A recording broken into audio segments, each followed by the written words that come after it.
Me entregó el sobre como si me estuviera dando algo sagrado. Dentro había una nota, escrita a mano, con 7 palabras más hirientes que cualquier grito. Solo ponte algo barato. Ya sabes por qué. Me llamo Lorraine Edith Campbell. Tengo 74 años. Una vez fui costurera, de esas que pueden coser un vestido de novia sin patrón y bordar emoción en cada pliegue. Estuve casada con un hombre llamado Robert, que siempre creyó en conservar las cosas viejas, libros, botones, promesas. Criamos una hija, Daniele. O Dani, como prefiere ahora en su mundo de paredes blancas y fotos con filtros. Ahora vivo en la habitación de invitados de su casa. Una habitación que huele ligeramente a velas que nunca encendí, bajo un ventilador de techo que zumba más fuerte que sus saludos. Daniele se casa el mes que viene. El brunch fue idea suya, solo la familia unida y el cortejo nupcial. Preparé sándwiches de ensalada de huevo y bollos de limón horneados como a ella le gustaban de pequeña. Nadie los tocó. La mesa estaba puesta con platos con ribetes dorados y tarjetas con nombres. La mía decía mamá. No mamá. No Lorraine. Solo mamá. Como el título de una obra donde la actriz no tiene diálogos. Llevaba pantalones blancos y una blusa color melocotón. Su voz se movía con rapidez. Siempre instruyendo, nunca preguntando. En un momento dado, se giró hacia mí y dijo, se me olvidaba. La nota de la boda. Luego me entregó el sobre. Ábrelo luego, dijo con una sonrisa demasiado refinada para ser real. Pero lo abrí ahí mismo, delante de ella, con la yema del pulgar. Pensé que quizá era una cinta para mi ramillete. O una petición para decir algo en la recepción. En cambio, era esa frase, solo ponte algo barato. Ya sabes por qué. La leí 2 veces. Luego levanté la vista. Ya estaba hablando con su amiga, sobre peonías. Si esta historia te llega al corazón, no olvides suscribirte y decirme desde qué ciudad o país la estás viendo. Tengo mucha curiosidad por saber dónde se escucha mi voz hoy. Doblé el papel y lo guardé en mi bolso, junto a mi bálsamo labial y un paquete de pañuelos. ¿Recibiste el mensaje?, me preguntó después, tocándome el codo. Sí. Bien, dijo, en un tono que sugería que todo era para evitar una vergüenza imaginaria. La vi pasar de un invitado a otro, cálida, alegre, adorada. No me presentó ni una sola vez. Ni a la organizadora. Ni al fotógrafo. Ni siquiera a sus futuros suegros. Cuando llegó el momento de la foto de grupo, me puse de pie. Solo la fiesta nupcial para esta, mamá. Nos haremos una contigo más tarde, dijo.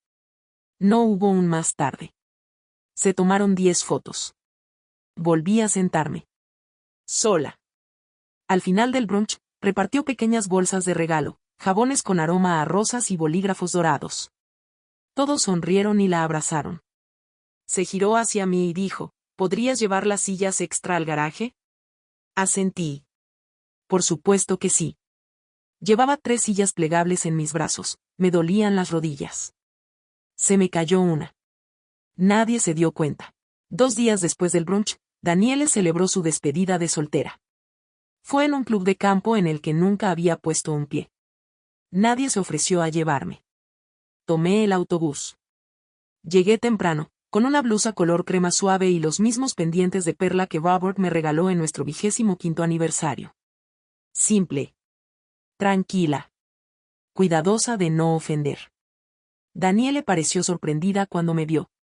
Oh, llegaste temprano. Dijiste a las 2. Cierto. Bueno, todavía están preparando. No me invitó a entrar. Así que esperé, en un banco fuera del salón de banquetes, mientras unas jóvenes con tacones traían bandejas de pastelitos y centros de mesa florales. A través de las puertas de cristal, las vi colgando una pancarta rosa que decía de señorita a señora. Añadieron fotos a lo largo de un cordel. Fotos de la infancia de Daniele, el baile de graduación, la graduación de la universidad, los viajes a la playa. En ninguna de ellas aparecía yo. Ni siquiera las fotos de bebé. Las que yo había tomado. Entré lentamente una vez que la sala empezó a llenarse. Alguien me puso un vaso de limonada en la mano, pero no me miró a los ojos. Daniele estaba de pie en el centro, riendo mientras abría los regalos. «Guau», dijo radiante, sosteniendo una bata de diseñador. «Esto sí que es lujo».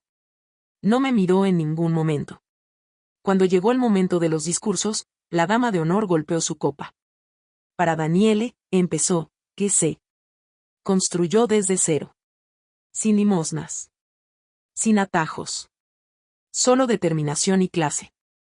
Todos aplaudieron. Yo también aplaudí, un aplauso pequeño y educado. Pero me temblaban las manos. ¿Sin limosnas? Pensé en la matrícula de la escuela privada que cubrimos cuando Robert cobró su pensión antes de tiempo. El coche que le regalamos cuando el suyo se averió antes de su entrevista de trabajo. Las noches que cosí vestuario para las obras de teatro de la escuela porque estaba demasiado ansiosa como para pedir ayuda a la escuela. Me volví hacia la ventana. Tras la cortina, el sol se ponía. Y tras mi silencio, ardía. Si esto hubiera sido solo por un vestido, podría haberlo tragado. Pero no se trataba de tela. Se trataba de ser borrada. Esa noche, de vuelta en casa, preparé té y me senté en mi mesa de costura, la que aún olía ligeramente a hilo y almidón. Abrí un cajón y saqué la cajita de terciopelo con los gemelos de Robert. Había pensado dárselos al prometido de Daniele, un regalo del hombre que nunca llegó a conocerlo, pero que lo habría recibido con los brazos abiertos. Pero en la cena de ensayo, cuando se los ofrecí en silencio, Daniele los rechazó con un gesto. «Ay, no, mamá. Parecen vintage. Prefiere las cosas modernas». Vintage. Esa era la palabra que usaba para cualquier cosa que ya no quería. Más tarde esa noche, encontré un anuncio de joyería guardado en su teléfono, un recordatorio para comprarse unos pendientes nuevos para la ceremonia. Algo con buen gusto, había garabateado en su agenda. Nada que grite, estilo mamá. Me senté en el borde de la cama, con los gemelos de Robert en la mano, y abrí la caja que no había abierto en años. Un baúl de cedro.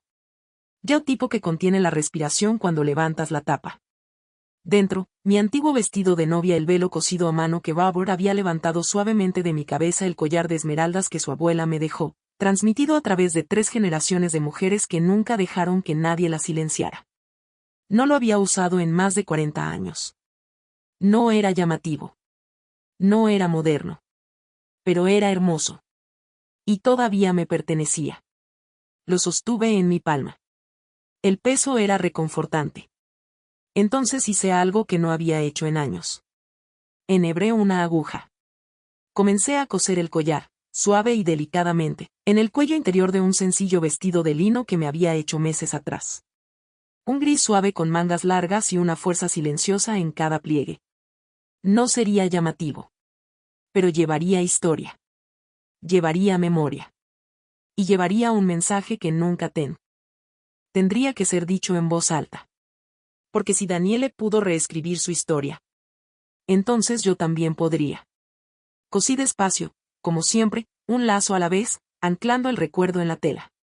El collar de esmeraldas se encajaba a la perfección en el cuello, su peso tiraba suavemente del escote como un secreto. Una pequeña rebelión escondida en hilo de seda. El vestido quedó listo justo después de medianoche. Lo tendí sobre la cama y le alicé las mangas. Nada llamativo. Nada caro. Pero era mío. Y ahora, cargaba con todo lo que ella había intentado olvidar. Guardé el hilo sobrante en mi costurero.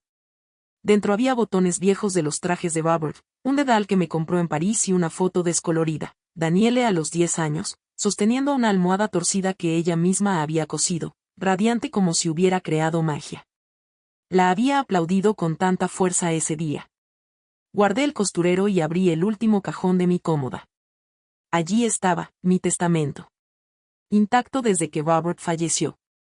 Lo saqué y me senté en mi escritorio. El bolígrafo se sentía firme en mi mano y mi respiración era regular mientras tachaba línea tras línea. El nombre de Daniele desapareció del documento. Me ayudó a terminarlo todo. Esa noche, de vuelta en casa, Daniele irrumpió con bolsas y cajas de la compra. «Mamá, asegúrate de planchar tu vestido, ¿de acuerdo? Y ponte esos aretes pequeños. No queremos nada que desentone con la paleta de colores». Asentí. «Por supuesto». Hizo una pausa. «¿Encontraste algo que ponerte?» «Sí». No me pidió que lo viera. La noche antes de la boda, empaqué mis cosas con cuidado. Vestido. Zapatos. Horquillas. El sobre. Una bolsita de terciopelo con los gemelos de Robert, que decidí traer de todos modos, no para regalarlos, sino para quedármelos. Me senté en el borde de la cama y releí la carta que Robert me había escrito antes de su cirugía, cuando aún creíamos que la recuperación era probable. Lorraine, si me voy antes que tú, prométeme una cosa, no dejes que conviertan tu silencio en aprobación. Siempre has sido el corazón de esta familia. Aunque dejen de oírlo, deja que siga latiendo. Doblé la carta con cuidado y la guardé en mi bolso. Esa noche, no pude dormirme fácilmente. Oí a Daniele paseando por el pasillo, practicando sus votos en voz alta. Me hace sentir que soy suficiente, que pertenezco. Cerré los ojos. Y pensé, érase una vez, yo también la hice sentir así. La mañana llegó con la luz del sol sobre las cortinas y una brisa que parecía traer voces del pasado. Me bañé lentamente, pasé a una plancha caliente por mi vestido y me lo puse. La tela me abrazó como un recuerdo. Las esmeraldas dentro del cuello se posaban suaves contra mi piel. Nadie las vería, pero yo lo sabría. Y eso fue suficiente. En el lugar, todo era blanco y dorado. Suelos de mármol, lámparas de araña de cristal, camareros con bandejas pulidas. Nadie me vio al principio. Me acompañaron a mi asiento en la tercera fila. No en la primera. No reservado. Solo en algún lugar en el medio. En un lugar olvidable. Daniele pasó junto a mí con sus damas de honor, radiante. No me miró. Su ramo era una cascada de orquídeas pálidas, delicadas, impecables, sin aroma. Al comenzar la ceremonia, me senté con las manos cruzadas sobre el regazo. Una joven detrás de mí susurró, ¿quién es esa mujer? Creo que es la madre de la novia, respondió alguien. Se ve elegante. Sonreí, no porque tuvieran razón, sino porque no lo esperaban. Se leyeron los votos. Se intercambiaron los anillos. El beso fue como una escena de película. La gente aplaudió. Yo también. En silencio. Con firmeza. Después de la recepción, me quedé en el jardín bajo un arco florido de jazmines. Un viejo amigo de la familia se me acercó, el señor Kessler, quien una vez fue profesor de Daniele en el instituto. Se inclinó y susurró, ¿ese collar, es eso lo que creo que es? Lo miré a los ojos. Sí. Pero ella dijo que se había perdido. Algunas cosas, dije, solo aparecen cuando dejas de fingir que se han ido. Asintió, comprendiendo más de lo que esperaba. Y mientras la música subía del salón y las risas resonaban en las paredes, me di la vuelta y me marché, antes del postre, antes de los brindis, antes de que tuvieran la oportunidad de ignorarme por última vez. Salí del salón de baile y me adentré en el sendero del jardín, las luces del interior se atenuaban tras mí. El aire frío de la tarde me rozaba la cara, suave y limpio. Mis zapatos resonaban suavemente en el camino de piedra. No eran tacones de diseñador, sino los que Robert me regaló cuando bailamos bajo las estrellas en nuestro último aniversario. Todavía me quedaban bien. La mujer que los llevaba también. Llegué a la mitad del sendero antes de detenerme a descansar bajo un árbol adornado con luces de colores. Me senté en el banco de madera y aspiré el aroma a jazmín y hierba, y por primera vez ese día, sentí que algo se asentaba en mi interior. No era exactamente paz. El mismo collar con el que Daniele había jugado de niña, sentada en mi regazo, diciendo, mamá, son como estrellas en la oscuridad. El mismo que ahora fingía que nunca había existido. Se acercaron pasos. ¿Señora Campbell? Era Grace, una invitada discreta, prima de Robert, creo. Se sentó a mi lado sin pedir permiso. Sus ojos se posaron en el escote de mi vestido, como si percibiera algo bajo la tela. ¿Te ves?, dudó. Luego sonrió, hermosa. Sostuve su mirada. Gracias. ¿Te fuiste temprano? Sí. ¿Demasiado ruido ahí dentro? Negué con la cabeza. Demasiado vacío. Asintió, sin necesidad de explicaciones. Nos sentamos en silencio, observando el viento moverse entre los pétalos. El lejano sonido de copas de champán y obturadores de cámaras llegaba desde el salón. Entonces preguntó en voz baja, ¿es eso lo que creo que es? ¿Dentro de tu vestido? No respondí. Simplemente volví a poner la mano en el cuello y dije, perteneció a alguien que nunca me pidió que me escondiera. Grace sonrió, se levantó y me tocó suavemente el hombro. Deberías estar orgullosa de ella, dijo. Miré al frente. Estoy orgullosa de lo que crié. Ojalá recordara quién la crió. Me dejó con eso. Para cuando regresé a casa esa noche, las luces estaban apagadas. Había algunos platos en el fregadero.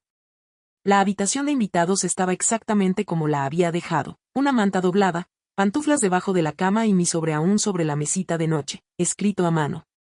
Para abrirlo después de la boda. Lo puse sobre la almohada de Daniele. No por mezquindad. Por claridad. Dormí profundamente por primera vez en semanas. A la mañana siguiente, la casa estaba llena de bolsas de regalo crujientes y centros de mesa sobrantes. Daniele bajó las escaleras con una bata de seda, aún radiante del día anterior. Encontró el sobre en su cama más tarde esa noche. La vi abrirlo desde el otro lado del pasillo. Leyó el testamento una vez. Luego otra vez. Sus dedos comenzaron a temblar. ¿El collar de esmeraldas? Donado. ¿El brazalete de reliquia? Donado a un archivo histórico para artesanos inmigrantes. ¿La casa familiar? Dejada a un fondo de becas para chicas a nombre de mi madre. La única nota personal dirigida a ella decía, me pediste que me pusiera algo barato. Así que me puse la verdad. Y dejé el resto a quienes no olvidarán de dónde vienen. Cerré mi puerta y la dejé con su silencio. Al día siguiente, preparé una pequeña maleta y regresé a la pequeña cabaña que Robert y yo una vez llamamos nuestro lugar de verano. No había visto vida en años. Pero las ventanas aún daban al lago. La silla aún se balanceaba. Las tablas del suelo aún crujían en lugares familiares, no por el uso, sino por el recuerdo. Me senté junto a la ventana con una taza de té, mi vestido doblado cuidadosamente a mi lado. Pasé mis dedos por el cuello interior, donde el hilo aún se mantenía tenso. Afuera, el agua ondulaba. Pasé la mano por el alféizar de la ventana y sentí las pequeñas iniciales que había tallado allí con una navaja. R y L. Justo encima de la fecha. 1974. Nunca olvidó dónde empezamos. Herví agua para el té. Abrí la última mermelada de melocotón. Tosté pan en la sartén como solía hacerlo. Mis manos conocían el ritmo. Y mientras comía, pensé en Daniele. No me pregunté si estaría enojada. Sabía que lo estaría. No porque le hubiera quitado algo, sino porque le revelé que nunca fue realmente suyo. Había heredado comodidad, reputación, acceso. Pero no había heredado gratitud. Ni memoria. Esa mañana, Peter Langston llamó. Solo para avisarte, dijo, recibieron todo. El testamento. La carta. Las confirmaciones legales. Gracias, dije. Hubo una pausa. Llamó a la oficina, añadió en voz baja. Dijo que era cruel. Que no entendía por qué la dejabas fuera. Miré hacia el lago, observando la luz ondularse contra la superficie. No creo que me estuviera escuchando, dije. En realidad, no. Dijo que era tu única hija. Lo era. Dijo que se lo debías. Sonreí suavemente. Ya se lo di todo una vez. Esta vez, le dije la verdad. Peter guardó silencio. Me quedé todo lo que pude. Pero la eternidad hay que ganársela. Volví a guardar la carta en el cajón. Salí, descalza, al porche. La brisa del lago me envolvió como un chal viejo. Suave. Sincera. Sin complicaciones. Más tarde ese día, llegó un paquete a la cabaña, un paquete envuelto en papel marrón, sin remitente. Dentro, encontré los gemelos. Los mismos que les había ofrecido. Los devolví en silencio. Sin ninguna nota. Solo el peso de lo que había sido rechazado, devuelto como una pregunta. Los sostuve en mi mano por un largo tiempo. Luego caminé hacia el agua y los metí en una pequeña caja de madera. La enterré bajo el roble que Robert plantó en nuestro tercer verano aquí. Nadie necesitaba encontrarlos de nuevo. Que se quedaran con las raíces. Que pertenecieran a la tierra ahora, lo único que nunca me mintió. De vuelta en la casa en la ciudad, Daniel estaría paseando. Llamaría a sus amigos. Culparía a los abogados. Diría que nunca lo vio venir. Abriría cajones y los encontraría vacíos. Se probaría collares que nunca fueron suyos. Pero lo que realmente heredó fue la ausencia. El espacio donde solía vivir el amor. El eco silencioso de una puerta que no se cerró de golpe. El peso de un legado que se le escapó de las manos porque nunca se molestó en sostenerlo con cuidado. ¿Y yo? Me senté a la orilla del lago, con el viento en el pelo, el vestido de lino doblado a mi lado, no estaba arruinado, no lo había devuelto, no me arrepentía. Lo usé una vez. Y lo recordaré para siempre.